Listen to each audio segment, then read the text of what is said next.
Hello guys, स्वागत है आप सभी का एक और न्यू वीडियो में। और आज की वीडियो होने वाली है फिर से बहुत अलग, क्योंकि आज मैं तुम्हें सुनाऊंगा एक कहानी जो मैंने पिछली वीडियो में जैसे तुमको बोला था कि मैं आपको पूरे जेई जर्नी के बारे में बताऊंगा कि कैसे क्या हुआ, मैं जेई पे कैसे शिफ्ट हुआ। मतलब भाई बहुत कुछ हुआ है। पहले मैंने जेई छोड़ दिया, फिर मैंने दोबारा जेई करने लग गया, फिर मैंने जेई छोड़ दिया, फिर मैं सीयूईटी करने लग गया। तो बहुत सारी चीज़ें हुई है और आज की स्टोरी में आपको सब कुछ बताना। चैनल को कर लो सब्सक्राइब, वीडियो को कर दो लाइक और इन्जॉय करो गाइस। तो चलते हैं टाइम में थोड़ा सा पीछे और पहुंच जाते हैं मेरी क्लास 10th में। तो भाई 10th का रिजल्ट आ गया था और मेरे आए थे 91.6%। जी हाँ भाई, मैं पढ़ने वाला बच्चा था 10वीं तक। उसके बाद तो मुझे नहीं लगता मैं दोबारा इतना सीरियस कभी हुआ हूँ पढ़ाई के लेकर।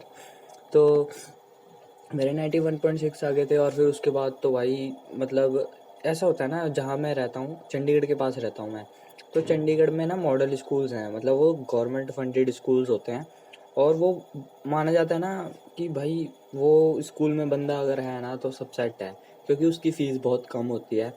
और वहाँ पर बोलने को तो बहुत अच्छी पढ़ाई होती है, पर सबको पता है भाई कि गवर्नमेंट स्कूल के बच्चे कैसे होते हैं। नहीं होती भाई पढ़ाई वो, मतलब यार +1 में जाके कौन ही पढ़ता है, ज़्यादातर बच्चे मज़े करने में लग जाते हैं। तो ये तो रियलिटी वाली बात है। पर हाँ, मतलब सबको ऐसा लगता था कि मॉडल में लग के तो भाई सेट है सब कुछ। तो मैंने भी वही किया जो सब करते हैं। मॉडल की काउंसलिंग निकली, मैंने भर दी और मेरे को मिल गया एक बहुत अच्छा स्कूल। मतलब बहुत सारे स्कूल्स हैं और उनमें ना मतलब ऐसे होता है कि ये कुछ टॉप के स्कूल्स हैं, उसके बाद थोड़े से लोअर, थोड़े से लोअर। तो मुझे ना सेकंड सबसे अच्छा स्कूल मिल गया था, सेक्टर 32 वाला। तो भाई मैं लग गया स्कूल और फिर मैंने जाना शुरू कर दिया। पहले पहले तो बहुत मज़ा आया भाई, मतलब स्कूल जा रहे हैं भाई सारा सारा दिन। मतलब बहुत ही जल्दी छुट्टी हो जाती थी हमारी, सिर्फ 5 पीरियड लगते थे। तो भाई बहुत मज़ा आता था, दो नए नए दोस्त बन रहे हैं भाई, खेल रहे हैं पूरा बढ़िया। सब बढ़िया सीन था भाई। चंडीगढ़ का मज़ा ही अलग है भाई, मतलब नया नया तो बहुत अच्छा लगता है चंडीगढ़। फिर उसके बाद आप यूज़ टू हो जाते हो उसको। तो भाई वहाँ पे फिर मैं क्या बोलते, +1 में मैंने सोचा कि ना, +1 में जैसे आप 10वीं पास कर लिया आपने, मार्च में पेपर हो गया आपका। अब बच्चे क्या करते हैं, अप्रैल में रुकते हैं, फिर मई में रिज़ल्ट आता है, 13 मई के आसपास रिज़ल्ट आता है। उसके बाद फिर जून में काउंसलिंग होती है और फिर जुलाई के अंदर स्कूल जाना स्टार्ट करते हैं। मेरा क्या हुआ, मैं ना बहुत ज़्यादा जोश में था कि भाई मेरे तो ना आ गए हैं 91.6। अब तो भाई मैं हूँ टॉपर और मैं करूँगा जेई की तैयारी। मैंने ऐसा सोचा था, पर ऐसा हुआ नहीं, खैर छोड़ो। फिर उसके बाद क्या हुआ, मैं अप्रैल में ही लग गया कोचिंग भाई। मैं ऑफलाइन यहाँ पर एक लोकल में ही ट्यूशन था, मैं वहाँ लग गया। और मैं ऑनलाइन यूट्यूब चैनल से जेई, अलग सर का यूट्यूब चैनल था, वो जेई की प्लेलिस्ट उन्होंने डाल रखी है, आप सबको पता ही होगा। तो मैं उससे पढ़ने लग गया जेई का। और मैं कोचिंग जाना शुरू कर दिया अप्रैल से ही। तो अप्रैल, मई, जून, जुलाई मैंने ये पढ़ाई की और अगस्त भी। फिर उसके बाद क्या हुआ, मेरे को ना पता चला जेएनवी के बारे में। मतलब मुझे पता था कि जेएनवी क्या होते हैं, हॉस्टल्स होते हैं, वहाँ बच्चे रहते हैं, वहीं पढ़ाई करते हैं, सब ऐसे होता है।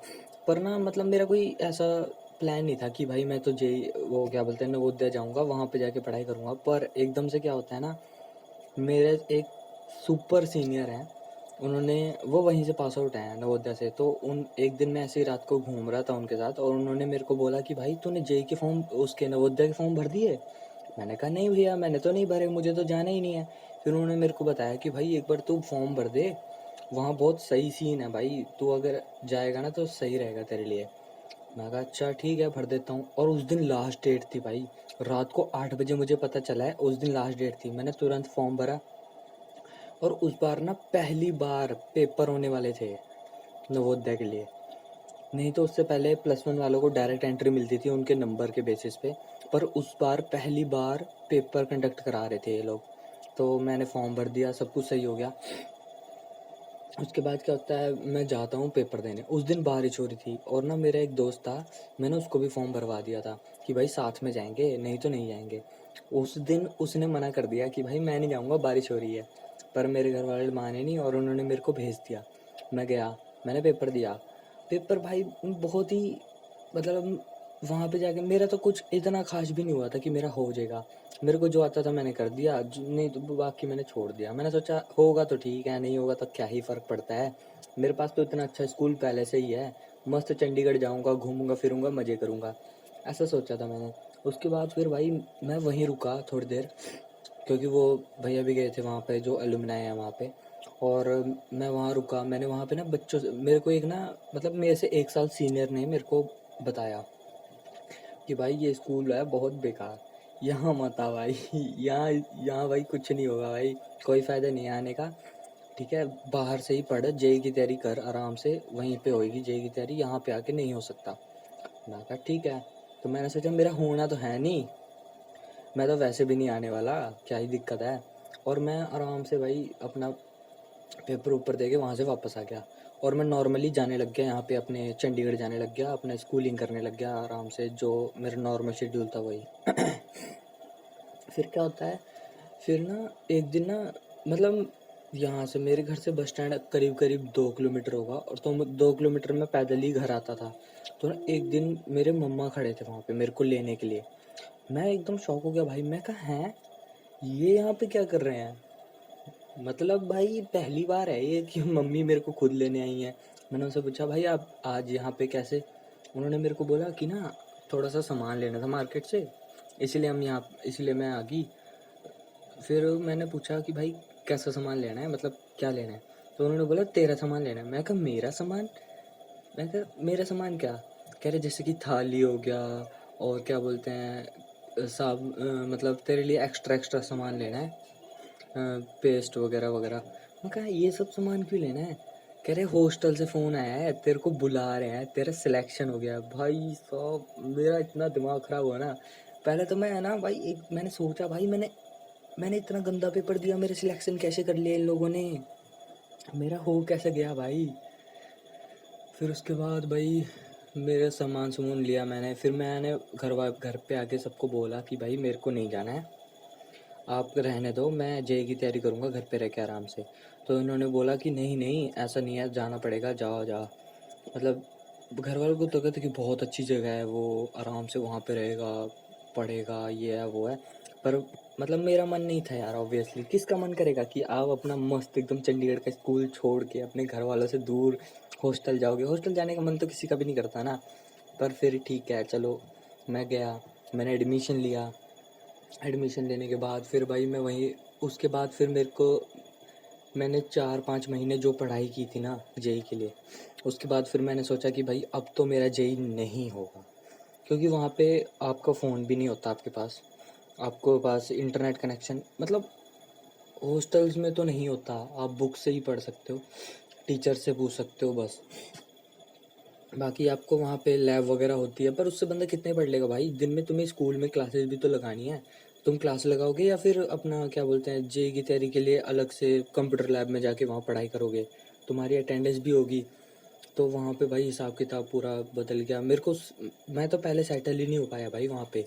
पहले मेरे को 2-3 महीने लग गए वहाँ पे सेटल होने में, मतलब दोस्त बनाने में, और मतलब उसके जो उनका बहुत टाइट शेड्यूल होता है भाई, मतलब ऑन टाइम होता है सब कुछ कि हाँ सुबह उठना है आपको जल्दी, उसके बाद तैयार होना है, उसके बाद इस इतने टाइम खाना होगा, ब्रेकफास्ट होगा, उसके बाद स्कूल है, उसके बाद लंच, उसके बाद रेमेडियल।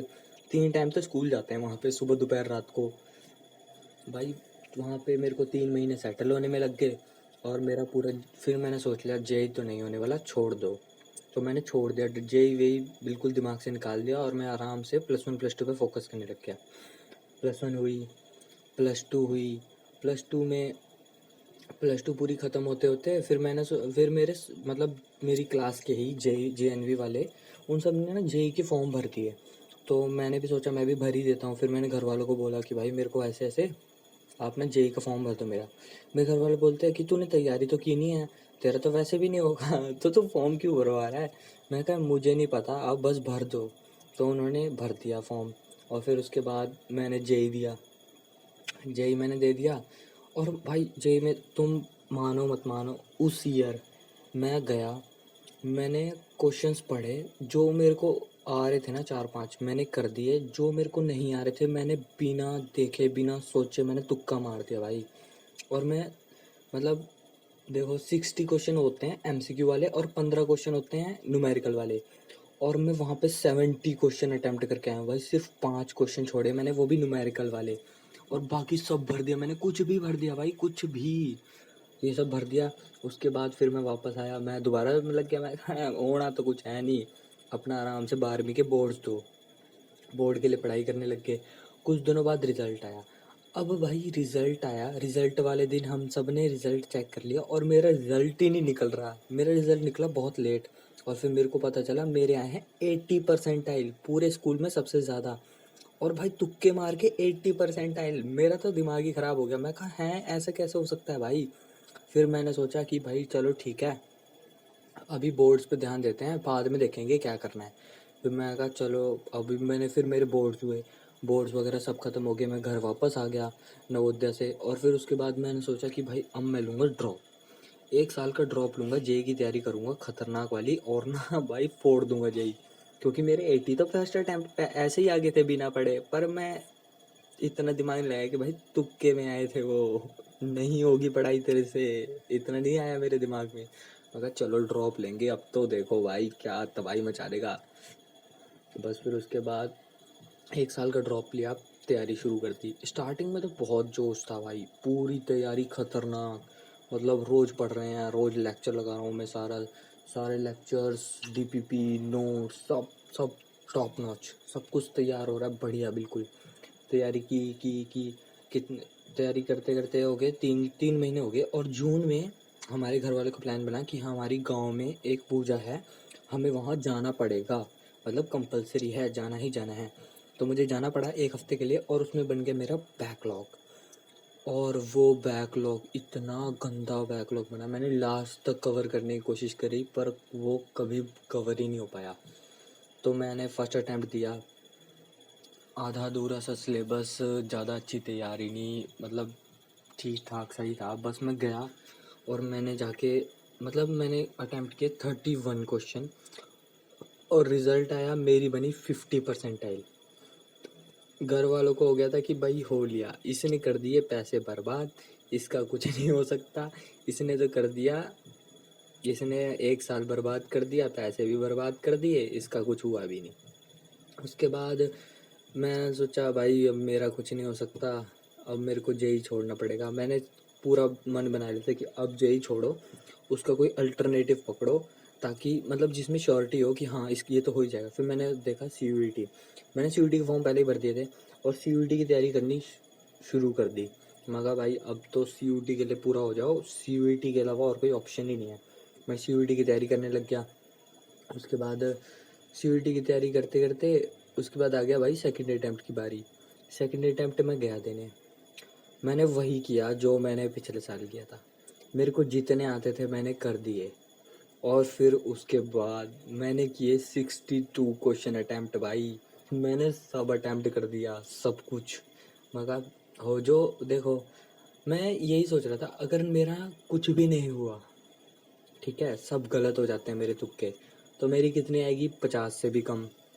और अगर मेरे सही हो गया तो कम से कम 50 से तो ज़्यादा आएगी ही, कुछ नहीं तो वैसे भी मुझे तो सीयूईटी देना है, मुझे क्या मतलब है, भर ही देता हूँ।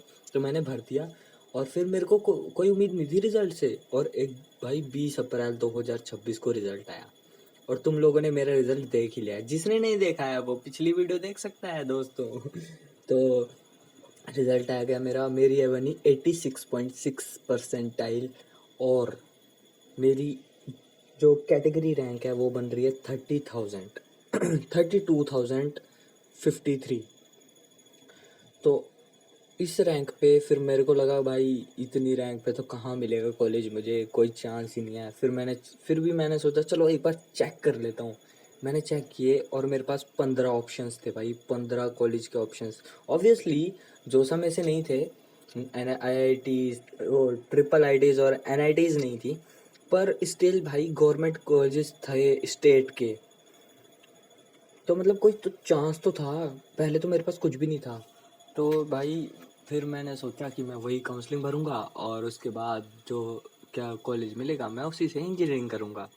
तो यही था भाई, यही थी मेरी स्टोरी। और इतनी अप्स एंड डाउन्स आए भाई, बहुत ही, मतलब जनवरी अटेम्प्ट के बाद तो मुझे ऐसा लग रहा था ना मेरा कुछ नहीं हो सकता, मेरे से बेकार कोई है ही नहीं इस दुनिया में, बहुत ज़्यादा डीमोटिवेट हो गया था भाई मैं। पर उसके बाद भी फिर भाई एक ही चीज़ कहूँगा मैं, भगवान पे भरोसा रखो भाई। तुम लोग भगवान के भरोसे छोड़ दोगे ना चीज़ें, भगवान सब अच्छा ही करते हैं तुम्हारे लिए, सब अच्छा लिखा हुआ है भाई उन्होंने। मैंने बिल्कुल भगवान के भरोसे छोड़ दिया कि होगा तो हो जाएगा, नहीं होगा तो नहीं होगा, और उन्होंने कर दिया भाई। उनको भी भाई भगवान पे भरोसा रखो, और ना कभी भी वो मत करो कि भाई मेरा नहीं हुआ छोड़ो अब। अगर मैंने ऐसा सोचा होता और सेकंड अटेम्प्ट भरा ही ना होता कभी, तो आज मेरे को कोई कॉलेज मिल ही ना हो रहा होता और मैं घर पे किसी प्राइवेट कॉलेज में एडमिशन ले लेता। सोचो आप खुद।